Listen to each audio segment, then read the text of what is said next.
I remember the exact moment I realized he wasn't trying to impress her. It wasn't confidence. It wasn't arrogance either. It was nothing. And somehow that bothered me more than anything else. I used to believe I understood people. At least that's what I told myself. I worked in a mid-sized marketing firm in Chicago, the kind of place where everyone quietly competes while pretending not to. Conversations were polished, smiles were measured, and every interaction felt like it had a purpose, especially between men and women. There was always this unspoken pattern. Guys would adjust their tone, posture, even their opinions depending on who they were talking to. I did it too. I wasn't proud of it, but it felt normal. You try a little harder, you listen a little more, you become slightly more agreeable. Not fake, just selective. At least that's how I justified it. Then there was Daniel. He joined our team on a random Tuesday. No big introduction, no attempt to stand out. Just a quiet guy in his early 30s, average height, simple clothes, neutral expression. At first, I didn't think much of him, until I noticed something off. It started small. During meetings, when someone like Rachel, who most guys in the office clearly liked, would speak, the room subtly shifted. People leaned in, nodded more, paid closer attention, except Daniel. He listened, sure, but the way he listened didn't change. No extra interest, no subtle smile, no shift in energy, just the same. I remember thinking, is he even paying attention? But he always responded thoughtfully, clear, direct, sometimes even better than the rest of us. Still, something felt strange. It wasn't just meetings. At lunch, when a group of us sat together, the same pattern showed up. Guys cracking slightly better jokes, trying to be funnier, more engaging. Daniel just ate. If someone talked to him, he'd respond politely. If they didn't, he didn't fill the silence. He didn't ignore women, he just didn't treat them any differently. At first, I assumed it was awkwardness. Maybe he lacked social skills. Maybe he was introverted. Maybe he just didn't know how to connect. But then something happened that didn't fit that explanation. One evening, a few of us stayed late to finish a project.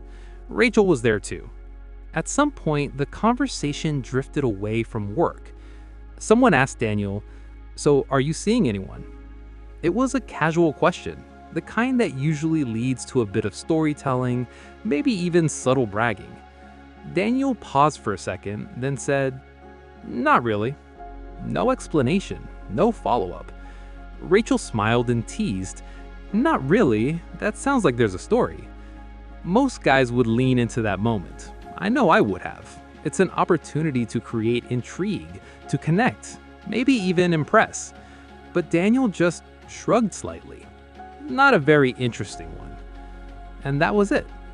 He didn't try to extend the conversation, didn't try to make himself seem mysterious or desirable. He just let it end.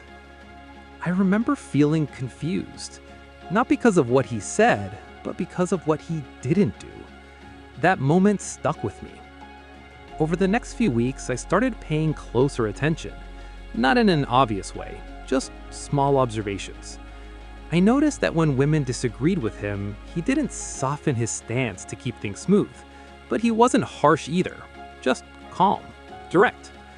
When someone complimented him, he didn't overreact or return it automatically. When conversations turned slightly flirtatious, as they often do in office settings, he didn't engage or avoid it. He just stayed neutral. It was like he wasn't playing the same social game as the rest of us. And the strange part is that people noticed, not in a loud way, but I could see it in small reactions. Rachel, who was usually confident in conversations, seemed slightly unsure around him. Not uncomfortable, just less certain of how to read him. Others tried a bit harder to get a reaction out of him. Sometimes it worked, most times it didn't. And that's when a thought started forming in my mind. Maybe he just doesn't care. At first, that idea felt negative. Not caring sounded cold, detached, maybe even a little arrogant. But the more I watched him, the less that explanation made sense. He cared about work, he cared about doing things right, he listened when people spoke, he helped when someone needed it. So it wasn't a lack of care, it was something else, and I didn't understand it. The turning point came on a Thursday afternoon. We were working on a presentation and I was struggling to finalize a section. I'd been going back and forth on it for hours, second-guessing every decision. Daniel noticed. He didn't interrupt, just waited until I paused. Then he said, "You're overthinking it." I laughed a little.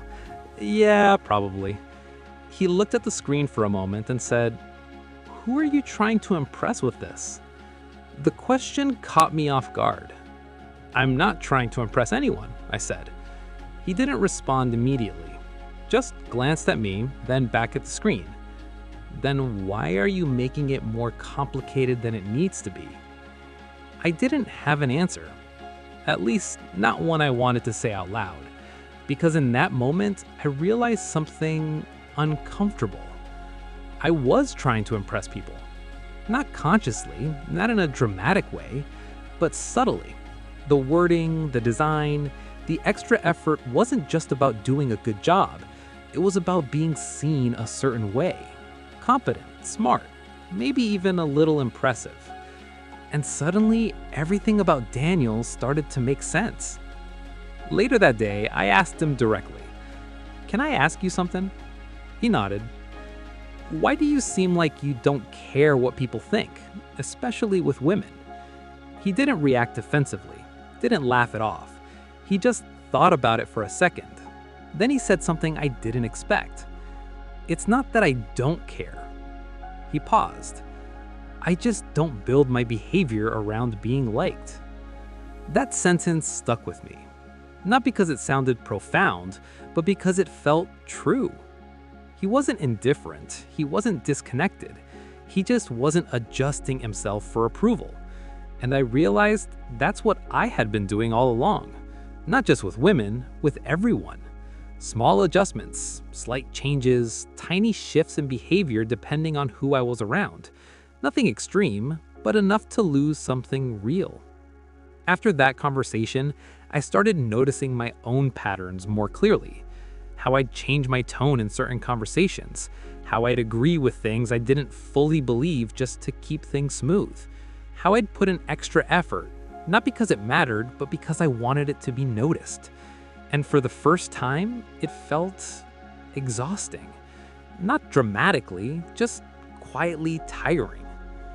I also started seeing Daniel differently. What I once thought was not caring started to look more like consistency. He was the same person in every interaction.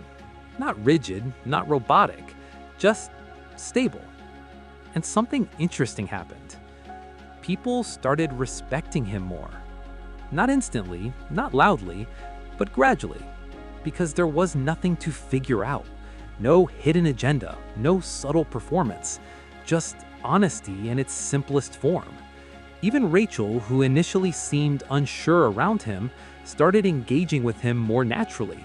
Not because he changed, but because she adjusted. And that's when the real shift happened for me. I realized that a lot of what we call confidence is actually just dependence in disguise. Dependence on reactions, on approval, on being liked. We think we're being social, but often we're just being careful. Careful not to say the wrong thing. Careful not to lose interest. Careful not to be misunderstood. And in that carefulness, we lose something important: clarity. I didn't become like Daniel overnight. In fact, I'm still not. But I started making small changes, speaking a little more honestly, pausing before automatically agreeing, letting conversations be a bit incomplete sometimes. At first, it felt uncomfortable, like I was breaking an unspoken rule. But over time, something shifted. The pressure eased, not completely, but noticeably. And the interactions started feeling more real. Not smoother, but more genuine. Looking back now, I think I misunderstood something fundamental. Men who don't care about women aren't always careless, cold, or uninterested. Sometimes they've just stepped out of the need to perform. They're not trying to win approval. They're not avoiding connection either. They're just not building their identity around how others respond. And that changes everything. Because when you stop trying to be liked, you don't become less human. You become more visible. Not to everyone, but to the right people. I still think about that moment sometimes. Sitting there, watching Daniel not react the way I expected him to. Back then, it felt strange, almost wrong. Now it feels rare. And maybe that's the real lesson. Not that we should stop caring about people, but that we should be careful about why we care. Because there's a quiet difference between connecting with someone and adjusting yourself just to be accepted. And once you see that difference, you really can't unsee it.